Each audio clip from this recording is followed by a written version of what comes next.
Have you been wondering whether or not the housing market has finally hit that bubble and is about to crash? Well, stay tuned, and I have all the answers that you need to hear for this week. Hey, welcome to the channel. My name is Hudson. I'm a real estate agent out here in the Las Vegas area, covering Las Vegas, North Las Vegas, and Henderson.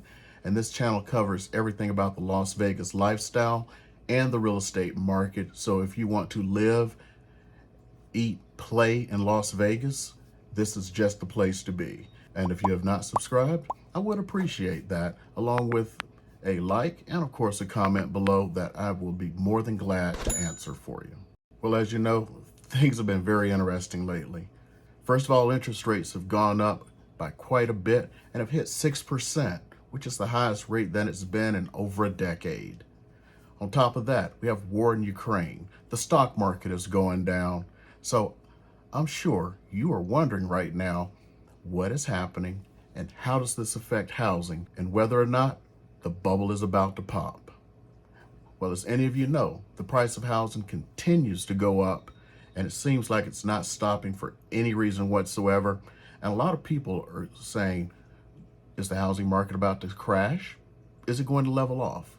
Well, here's my take on this. Right now, the housing market is starting to level off. And by level off, I mean houses that are great no longer have 20 offers on them. They have 5, which is an improvement because truly outstanding houses just a few years ago had 4 and 5 offers on them. We're no longer seeing things like inspection waivers. We're seeing normal timelines. So this indicates not a bubble bursting, but a more level playing field in which buyers finally have a chance again. So right now, the rise in interest rates, let's go ahead and address that. Well, interest rates have gone up. There's nothing we can do about that.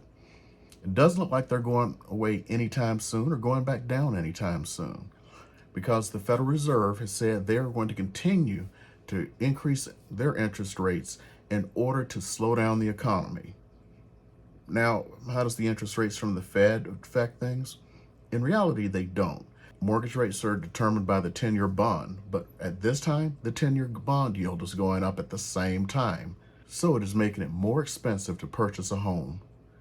Now, if someone purchased a median-priced home here in the Las Vegas market just as early as a few months ago at the beginning of the year, and they took that same house, we're not going to even talk about the appreciation of housing in that short period of time.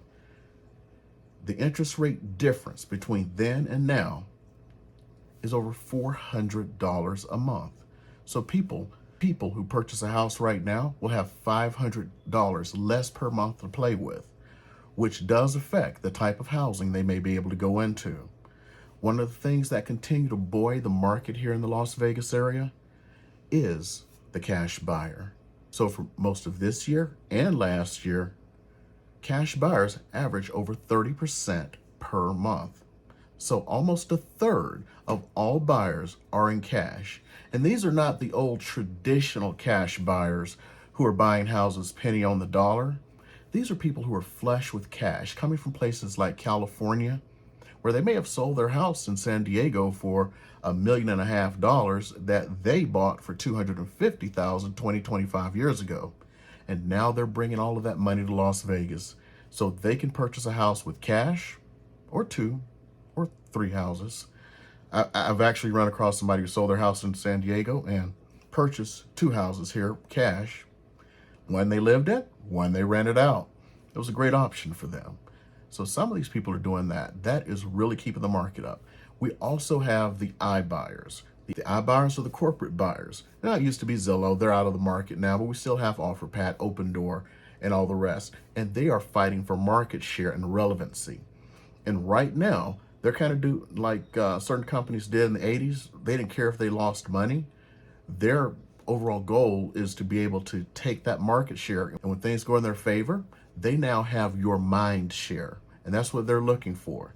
Because if they create a system where you go to buy a house from them, do your escrow through them, everything, including like get your loan from them. So it's an entire pipeline, and they're planning to make their money on that pipeline. So right now, they're willing to pay the market value and more for houses. which continues to drive the prices up. Now let's look back at something simple.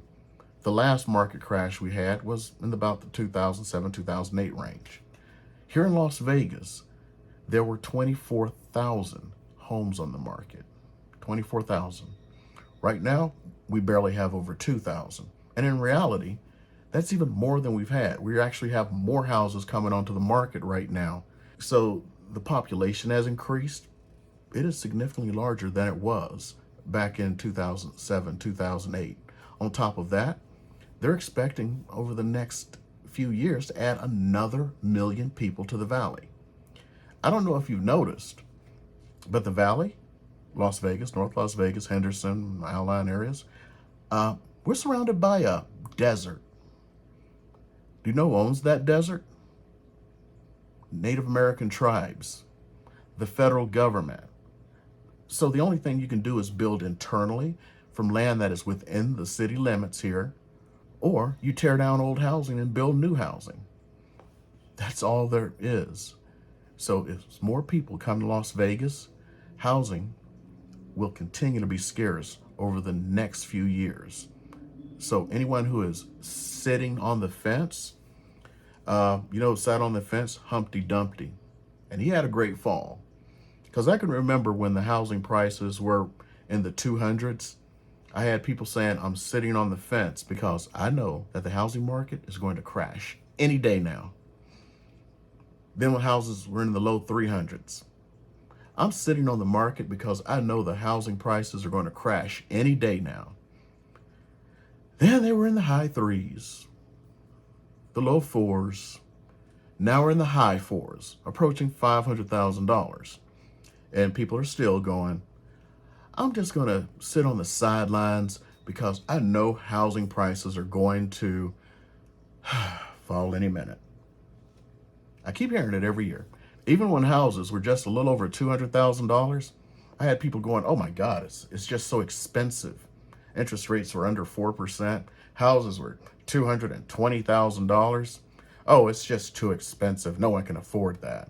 Yet all of a sudden, people can afford $500,000 houses at a higher interest rate. So sitting on the fence is costing people a lot of money.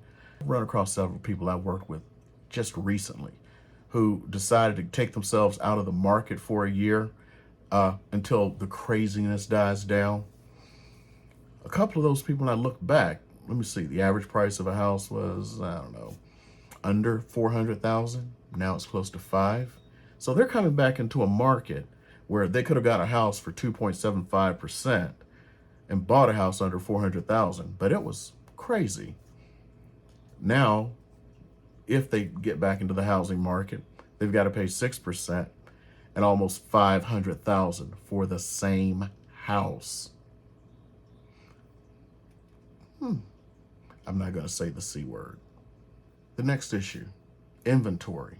Now, we've talked about it a little bit, but the only way to get out of this is to build our way out.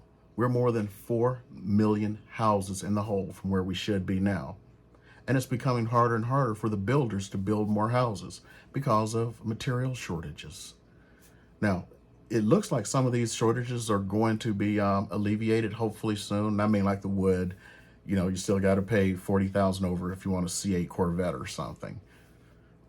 But once they start building, how long will it take them to build back? It's going to take years. So no matter what happens, if we do have a recession, and we probably are in a recession right now, possibly, housing has survived most recessions. Most recessions. There have only been 2 recessions where housing has been affected. And of course, the last one was in 2007 and 8. This recession, I don't see that happening. So one of the big things you need to do is get back on the horse before the horse takes off without you and you are left in the dust. So this is the type of great content that I'm providing for you. And in order to help me make even more content, do more research, and reach more people, I would appreciate if you were to hit that like button below, leave a comment, and if you're not subscribed, I would appreciate a subscription. Also, I have some more videos and I have a playlist here I have a lot of information about Las Vegas that I think you need to see.